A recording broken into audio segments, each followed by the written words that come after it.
एक वो महात्मा गांधी थे और एक ये राहुल गांधी, ये दूसरे महात्मा गांधी मान लीजिए। यानी 11,000 किलोमीटर पैदल चल के दरवाजे दरवाजे जाकर के लोगों की सरकारी ऐलान हुआ है, सच बोलो इनके घर के अंदर झूठों की कुंडी है।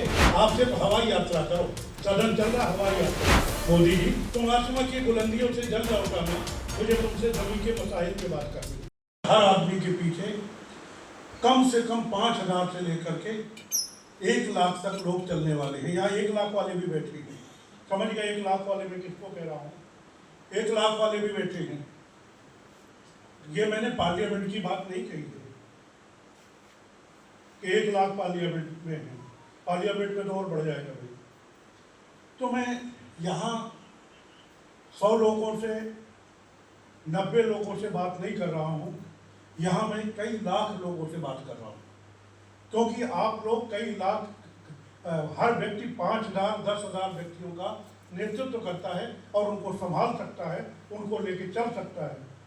तो मैं आज अपने जिम्मेदार पदाधिकारियों के सामने बात रख रहा हूँ। हमारे स्टेज पे बैठे हैं जिलाध्यक्ष माननीय शिवलाल कोरी जी। हमारे भाई कहूँ कि बहनोई कहूँ, क्या कहूँ, इनकी पत्नी मेरी बहन है, ये मुझे भाई मानते हैं, ठीक है भाई। इनकी पत्नी मेरी वाइफ के साथ विधायक रही, सविता जी। माननीय धीरेन्द्र प्रताप सिंह जी हमारे बीच में बैठे हुए, धीरू भाई। जहाँ तक शिवलाल जी की बात है, तो एक तरफ अग्रज जो हैं धीरू भैया ने, बगल में इन्होंने अनुज को भी पकड़ रखा है। अनुज माने जानते क्या होता है? अनुज सिंह की बात मैं कर रहा हूँ। अनुज माने छोटा, अग्रज माने, तो बीच में शिवलाल जी हैं। काहे की फिक्र भाई, आपको तो एकदम आगे बढ़ते रहना है। हमारे बीच में माननीय राज बहादुर जी पूर्व प्रमुख बैठे हैं, माननीय मार्कंडे मिश्रा जी वरिष्ठ नेता, माननीय चंद्रशेखर मिश्रा जी, माननीय बबीता आर्या जी, उमा शंकर तिवारी जी, घनश्याम मिश्रा जी, डॉक्टर पंकज गुप्ता जी, डॉक्टर प्रतीक मिश्रा जी, माननीय रामपाल दादू जी, डॉक्टर हमीदुल्ला साहब, राम बहादुर दुबे जी, अवधेश पाल सिंह जी। क्योंकि 40 साल से मैं यही कर रहा हूँ। मेरे बाप दादा राजनीति में नहीं थे, मैं मिलिट्री में था, धोखे से राजनीति में आ गया, हारने के लिए लड़ गया, धोखे से जीत गया, एमएलए बन गया, धोखे से। इसलिए बोल रहा हूँ कि हमारे जिस मंडल का मैं हूँ, आपका देवी पाटन मंडल है, हमारा चित्रकूट मंडल है, उस मंडल से मैं पहला अकेला देश की आज़ादी के बाद आज तक मुसलमान एमएलए और मिनिस्टर हूँ। एमएलसी नहीं कहूँगा क्योंकि मेरी पत्नी भी एमएलसी रही। अभी मैं वहाँ बैठ करके एक एक व्यक्ति से बात करूँगा। उससे पहले मैं थोड़ा स्पष्टीकरण दे दूँ। अभी कुछ लोगों ने जो बातें रखी हैं, ये जिन्होंने भी बातें रखी हैं उन्होंने किसी बुरी नीयत से नहीं रखी। जो उनके दिल में है कि पार्टी कैसे मजबूत हो, पार्टी मजबूत है, संगठन मजबूत है तो हम मजबूत हैं, और पार्टी अगर कमज़ोर है तो हम गड्ढे में हैं। एक चिंता है, उस चिंता के तहत कुछ बातें रखी हैं। तो मैं बिना किसी भाषण के, बगैर उसके, क्योंकि आज भाषण देने मैं नहीं आया, भाषण का बहुत समय मिलेगा। अभी भाई ने कहा कि पहले हर गाँव में कांग्रेस के आदमी थे और कांग्रेस का संगठन नहीं था। भाई मेरे, कांग्रेस का संगठन था लेकिन पोलिंग बूथ तक नहीं था।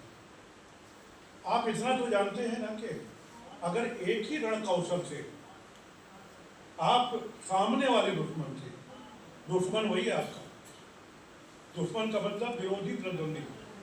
कोई ऐसा नहीं कि उन्होंने हमारे बाप को मार डाला। हमारे सामने कौन है? फिर परम जो ताकते हैं वो हमारे सामने, चाहे जनसंघ रही हो, चाहे भारतीय जनता पार्टी रही हो।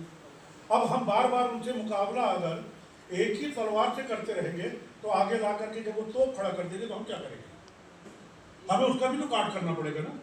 इसलिए हमें हर 2-3-4 साल में अपनी रणनीति चेंज करना पड़ेगी। जो बात आप 70 साल की कह रहे हैं, 50 साल पुरानी बात कह रहे हैं कि साहब हर गांव में एक आदमी था, उसको जाके कह देते थे, गांव जीत जाते थे। माफ कीजिएगा, मेरा बेटा मेरे भाई भी आए हैं, बैठे यहीं पे, यहाँ पे बैठे हैं। अगर वोट मांगने वाला मेरे पास आता है प्रत्याशी कि भाई मुझे वोट दे दो, मेरे घर आता है, मुझसे कहता है कि वोट दे दो, आप पूरे गांव की बात कर रहे हो, मुझसे कहता है कि वोट दे दो, और मेरा भाई वहाँ बैठा, मेरा बेटा वहाँ बैठा है, उनसे नहीं कहता है, तो मालूम वो क्या कहेंगे मेरे भाई मेरे बेटे? बेटा कहेगा जा मेरे बाप से ले लेना, मैं देता हूँ तुझे वोट। मुझसे तो कहा ही नहीं। भाई कहेगा जा मेरे भाई से ले ले, मैं देता हूँ तुझे वोट। आज जमाना चेंज हुआ है। खुदा बंदे से ये पूछे, बता तेरी रजा क्या है? भाई कुछ पाने के लिए कुछ खोना पड़ता है। जो घर फूके आपनो चले हमारे साथ, माफ करना, बगैर उसके काम नहीं चलेगा। मैं एक एक बात नोट की है। कार्यकर्ता मजबूर करने की जो बात कह रहे हैं, बिल्कुल सही बात है। कार्यकर्ता संगठन का हाथ पैर है। संगठन से सरकारें बनती हैं, संगठन से एमएलए एमपी बनते हैं, और बगैर कार्यकर्ता के संगठन मजबूत नहीं होता। हमें कार्यकर्ता के हर उस पे खड़ा रहना पड़ेगा। थाना है, अभी बताया, तहसील है, पटवारी लेखपाल है, तो पटवारी नहीं है, लेखपाल कह दिया गया। जहां भी काम है, ठीक हम विपक्ष में हैं। बहुत सी जगह ऐसा है कि बहुत से ऐसे अधिकारी हैं जो हमारे अंडर में पहले थे, जो सीनियर से वो रिटायर हो गए, कुछ जूनियर। ठीक है, मुझे तो कह देते हैं, ठीक है, होगा नहीं होगा, सामने वाला हमारा कार्यकर्ता ये कहेगा कि नसीमुद्दीन सिद्दीकी ने, धीरेन्द्र प्रताप सिंह जी ने प्रयास तो किया। ये हमारी ड्यूटी। इसके साथ साथ अगर कहीं किसी का स्वर्गवास होता है, हमारे लोगों को वहां पहुंचना चाहिए। अध्यक्ष जी इस चीज को ध्यान से समझिए, कहीं स्वर्गवास होता है, सीधे जाकर के वहां हमको पहुंचना है, किसी के सुख दुख में हमको शामिल होना है। ये बहुत जरूरी है। इधर जो है घरों में और अपने गाड़ियों में, भले ही मोटरसाइकिल बाइक है, उन सब में झंडा लगाइए। लगना चाहिए कि हाँ कांग्रेस, जिस गांव में घुसे हाँ कांग्रेस दिखाई दे रहे हैं। और अपने ही नहीं, अपने जानने वाले दोस्त यार, जो आपकी बात माने, परिवार के लोग, सब जगह आप झंडा लगाइए। और जहाँ तक सरकार की बात है, तो सरकार के बारे में हमारी धीरू भैया ने कही दिया है।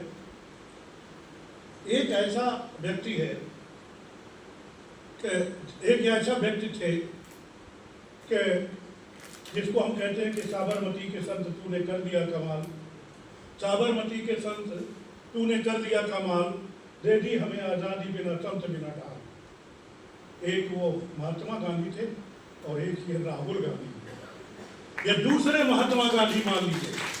यानी 11,000 किलोमीटर पैदल चल के दरवाजे दरवाजे जाकर के लोगों से दुख दर्द पूछते रहा। मोदी जी आप क्या कर रहे हो? विदेश यात्रा कर रहे हो, आसमानों में उड़ रहे हो। मोदी जी से तो मैं क्या कहूँ, दुनिया का सबसे बड़ा झूठा अगर ढूंढा जाए तो नरेंद्र मोदी है, पहला नंबर पे है। इसलिए मैं ये कहूँगा कि झूठों ने झूठों से कहा है सच बोलो, झूठों ने झूठों से कहा है सच बोलो, सरकारी ऐलान हुआ है सच बोलो। झूठों ने झूठों से कहा है सच बोलो, सरकारी ऐलान हुआ है सच बोलो। इनके घर के अंदर झूठों की एक मंडी है, इनके घर के अंदर झूठों की एक मंडी है। घर के बाहर लिखा हुआ है सच बोलो, सरकारी ऐलान हुआ है सच बोलो। आप सिर्फ हवाई यात्रा करो, सदन चल रहा हवाई यात्रा, तुम आसमान की बुलंदियों से जल लौट आना। मोदी जी, तुम आसमान की बुलंदियों से जल लौट आना। मुझे तुमसे जमीन के मसाइल पे बात करनी है, मुझे तुमसे जमीन के मसाइल पे बात करनी है। क्या कहूँ भाई, योगी जी और महान, जीरो टॉलरेंस। अभी धीरू भाई शायद भूल गए, इसी महीने में हम लोग बहराइच जिले के, बहराइच के जुरौली थाने में, जुगौली थाने, रुजौली थाने, मैं भूल रहा हूँ, चलिए रुजौली थाने में गए। क्यों? 5-5 साल की 5 बच्चियों की, 5-5 साल की 5 बच्चियों की जाता है और उनके साथ बलात्कार करता है, और सरकार चुपचाप बैठी रहती है, उसके खिलाफ कार्रवाई नहीं करती। Zero tolerance. हाथरस में एक नाबालिग दलित बेटी की साथ ही उसकी दुष्कर्म होता है, और उसको मार डाला जाता है, और पुलिस और प्रशासन रात को 2 बजे पेट्रोल डीजल डाल के आग लगा कर उसको जला देता है, वहीं पर अपराध है ही नहीं। जंगल राज कायम है भाई, समझना पड़ेगा, समझना पड़ेगा। इसलिए मुझे ज़्यादा कुछ नहीं कहना है। आजकल ऑपरेशन सिंदूर पे बहस से भाग रही सरकार, बहस नहीं कराना चाहती। क्यों? उन्होंने युद्ध विराम कर दिया, सीज फायर कर दिया, से ऑपरेशन सिंदूर के बाद सीज फायर कर दिया। किसके कहने पे? अमेरिका के राष्ट्रपति डोनाल्ड ट्रंप के कहने पे। थोड़ा पीछे जाइए, मैं उस टाइम की बात कर रहा हूँ जो यहाँ लोग बैठे हैं। उस टाइम पे लोग पैदा भी बहुत से नहीं हुए होंगे, लेकिन इतिहास मरता नहीं। जब पाकिस्तान, एक पूर्वी पाकिस्तान था, एक पश्चिमी पाकिस्तान था। पूर्वी पाकिस्तान के ऊपर पश्चिमी पाकिस्तान अटैक कर देता है, जुल्म जाती करता है, और कांग्रेस की तत्कालीन प्रधानमंत्री इंदिरा गांधी जी बीच में आकर के उनको बचाने के लिए उस पाकिस्तान के 2 टुकड़े कर दिए। और उस टाइम पे अमेरिका चिल्लाता रहा कि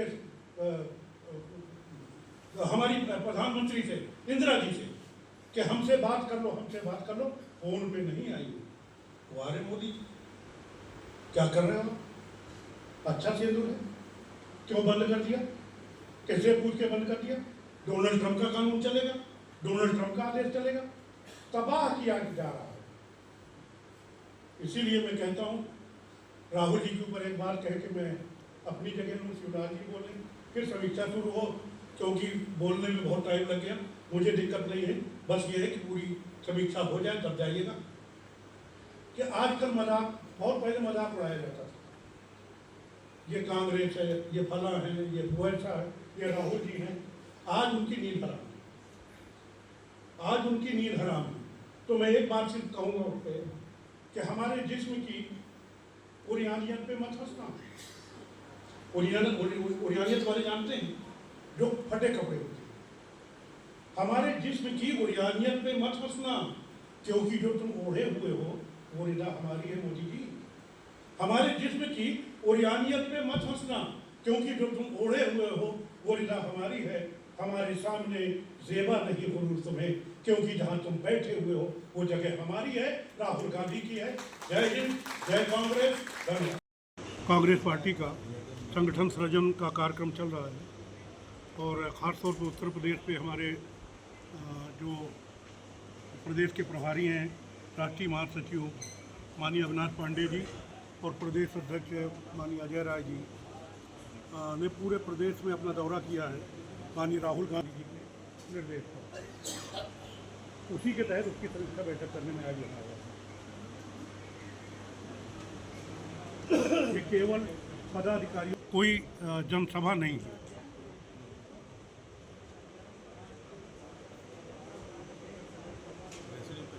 कौन कौन कमेटी गठित हो चुकी है? आज ये समीक्षा करना है। ये जिला कमेटी गठित हो चुकी है, नगर कमेटी गठित हो चुकी है, अब ब्लॉक कमेटी गठित हो चुकी है। अब इसके बाद मंडल और बूथ कमेटी गठित होना है, उसके बाद न्याय पंचायत कमेटी गठित होगी। ब्लॉक कमेटी गठित हो गई है। हाँ, अब मंडल और बूथ कमेटी, इसके बाद न्याय पंचायत।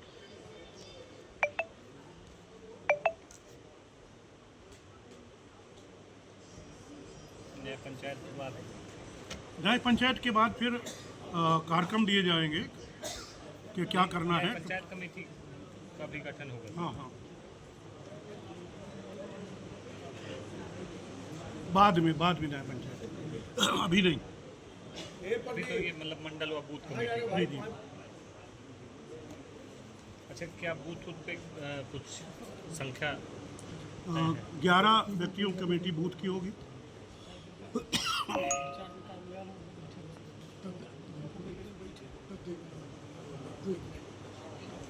और 21 व्यक्तियों की मंडल की होगी।